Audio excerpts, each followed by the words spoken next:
Il n'y a pas si longtemps de ça, je voulais pas d'enfant. Je voulais pas me marier. Je pense que j'étais encore au lycée à ce moment-là. Aujourd'hui, j'ai 22 ans et j'ai changé d'avis. Pourquoi je voulais pas d'enfant avant et pourquoi je voulais pas me marier? Il y a eu plusieurs choses, mais notamment le divorce de mes parents, qui a fait que ça m'a dégoûté complètement du mariage. J'ai vu tous les effets négatifs que pouvait avoir le mariage, les dettes que tu dois payer alors que c'est pas toi qui les as faites, le partage des biens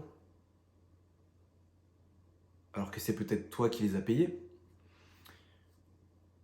les pensions alimentaires, tout ce que la femme pouvait obtenir de l'homme après le divorce, tous ces points négatifs m'ont dégoûté du mariage. Le seul fait de penser à la possibilité que la femme pouvait quitter l'homme après le mariage et obtenir tant de choses, et qu'il pouvait se passer tant de couilles, me dégoûtait. Et surtout quand je vois le nombre de divorces qu'il y a aujourd'hui, bah, je me suis dit qu'en fait, mon mariage allait pas, enfin sûrement pas tenir en fait, tout simplement. Pour ce qui est des enfants, c'est un peu plus différent. Les dernières raisons en date que je me rappelle de pourquoi je voulais pas de gosse, c'était un moment où j'entrais un peu dans la black pill, où j'étais un peu désespéré et je me disais qu'en fait, faire un enfant, c'était l'emmener dans un monde pourri. C'était égoïste de ma part parce que lui en soi n'avait rien demandé et je l'emmenais dans un monde qui était pourri, avec un système qui était pourri, avec des gens qui sont pourris. C'était ça un peu ma mentalité il y a quelques temps concernant les enfants. Et ma vision a un peu changé concernant le mariage et concernant les enfants. Enfin, un peu changé, a beaucoup changé, puisque je ne pense pas la même chose maintenant. Et du coup, je vais vous dire qu'est-ce qui a changé. Je vais commencer par les enfants. Ou plutôt non, je vais commencer justement par le mariage. Mais on va pas tout de suite parler du mariage, on va plutôt parler de la personne avec qui on va s'unir. Je partais du principe que le mariage n'allait pas tenir avec le taux de divorce, tous les taux de divorce qu'il y a. Mais c'était plus une peur en réalité. Pour pallier à ça, aujourd'hui, j'ai ce qu'on appelle des standards élevés. C'est-à-dire que je vais faire rentrer dans ma vie la femme qui coche la liste de cases que j'ai préalablement mis en place. Par exemple, elle ne fume pas, elle ne boit pas, elle ne sort pas tous les week-ends en boîte. C'est des critères que j'ai mis en place qu'elle doit respecter, qu'elle doit déjà avoir mis en place dans sa vie en fait. Aujourd'hui, je passe pour une personne extrême. Aujourd'hui, au vu des gens de cette société, je passe pour quelqu'un d'extrême. Parce qu'on va me dire que tu ne trouveras jamais la femme parfaite et que les standards que tu as mis en place, c'est beaucoup trop exigeant, c'est extrême. Euh, Alors personnellement, je trouve pas. Je vais vous citer des critères très simples que j'ai notés et qui pour moi sont fondamentaux, sont indispensables. Tout simplement le fait de ne pas boire, de ne pas fumer, de ne pas prendre de drogue, de ne pas sortir tous les week-ends, de ne pas parler à son ex. Jusque-là, rien d'exceptionnel, hein. Et surtout, également, l'hygiène de vie, c'est très important. Je considère que la personne avec qui je vais être doit savoir se nourrir, doit avoir des connaissances sur la nutrition, ne doit pas manger d'aliments transformés, tout ce qui est industriel, etc. Et pour moi, c'est très important. Pourquoi? Parce que je pense long terme. Et je me dis qu'en fait, ça peut pas marcher si elle ne coche pas ces cases-là. Parce qu'on va pas être sur la même longueur d'onde, tout simplement. Maintenant, pourquoi je passe pour quelqu'un d'extrême? Pourquoi? Je me suis posé la question en réalité, pourquoi je passe pour quelqu'un d'extrême? Est-ce que dans un autre pays où des centaines d'années en arrière, je serais passé pour quelqu'un d'extrême ou je serais quelqu'un d'extrême. Bah peut-être que non. Peut-être qu'aujourd'hui, en 2023, je suis extrême. Mais je suis extrême dans cette société-là, dans ce qu'elle est aujourd'hui. Je suis extrême, je suis quelqu'un qui est considéré d'extrême dans une société où les gens sortent tous les week-ends, consomment des litres d'alcool par semaine, prennent de la drogue quotidiennement, une société dans laquelle les gens ne font pas attention à leur santé,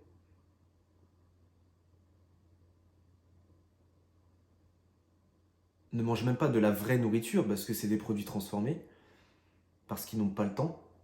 En citant le mot extrême, ça fait tout de suite penser que c'est moi ou nous le problème. Quand je dis nous, c'est les personnes qui ont la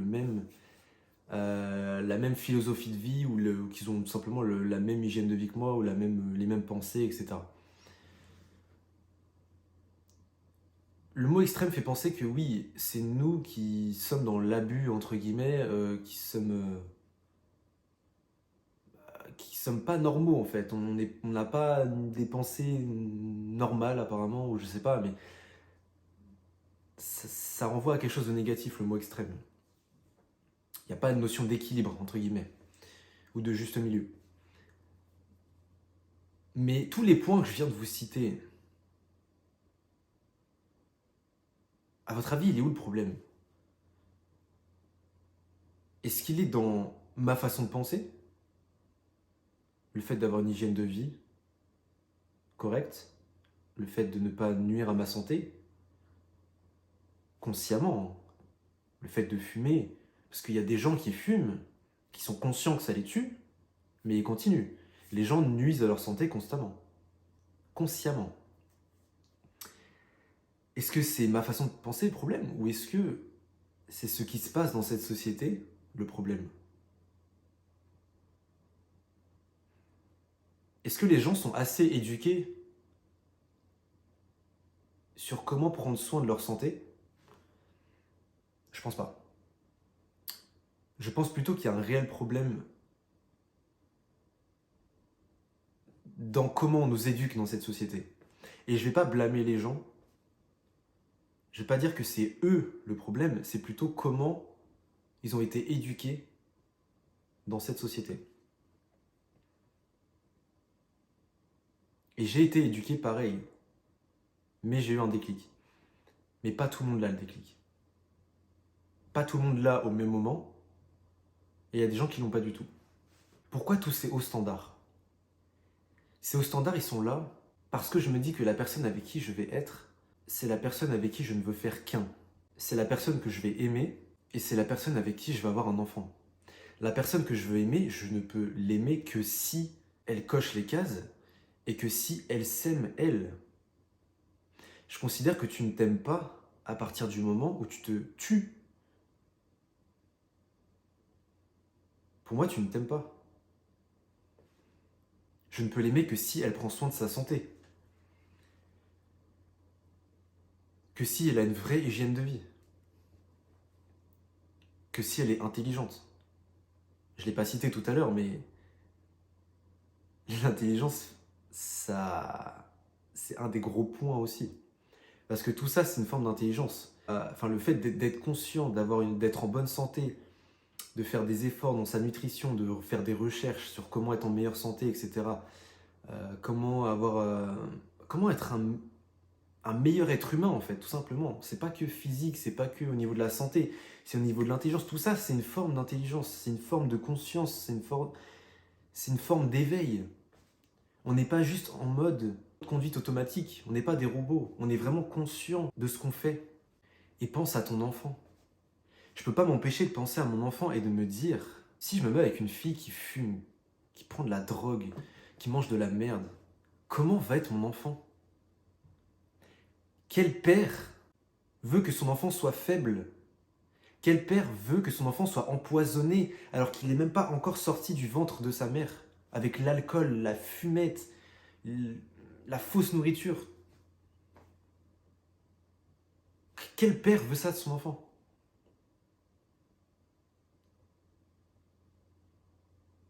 On veut une femme de qualité parce qu'on veut un enfant fort. On veut que notre enfant il soit en bonne santé, fort. Il y a des gens qui me disent, ouais, mais imagine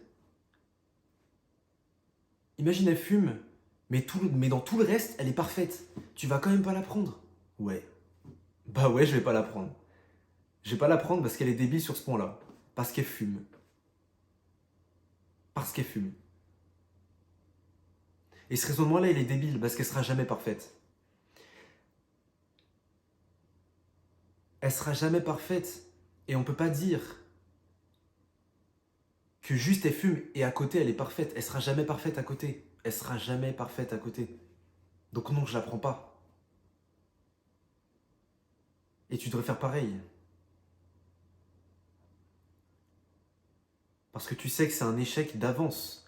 Si tu la prends, si tu l'acceptes, si tu acceptes de la faire rentrer dans ta vie, tu sais d'avance que c'est un échec parce qu'elle coche pas les cases. Après, tu peux la laisser rentrer et te dire oui, mais peut-être que ça va bien se passer, oui. Et si jamais ça se passait comme ça, mais ça se passera pas comme ça. Ça se passera pas comme ça. C'est un échec d'avance. C'est un échec d'avance. C'est pas facile. Même moi, j'ai été faible à plusieurs reprises.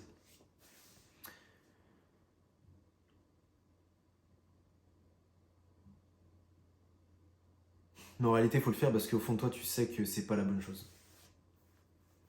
Tu sais très bien que c'est pas la bonne chose. Je peux pas m'empêcher de penser long terme. Le fait d'avoir des hauts standards, c'est une chose. Mais toutes ces cases qu'on veut que notre femme respecte, bah faut nous aussi les respecter. Faut nous aussi, nous les hommes, avoir une putain d'hygiène de vie. Qu'on sache nous aussi nous nourrir, être intelligent, avoir de bonnes valeurs.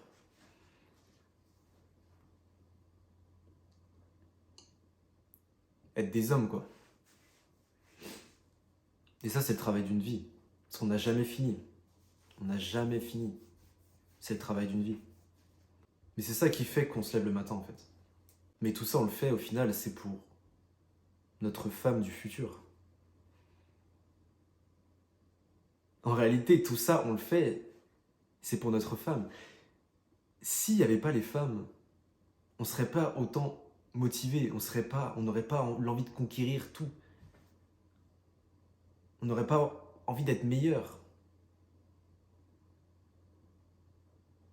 La finalité, la vraie finalité, c'est la famille qu'on va fonder, c'est notre femme, c'est notre enfant.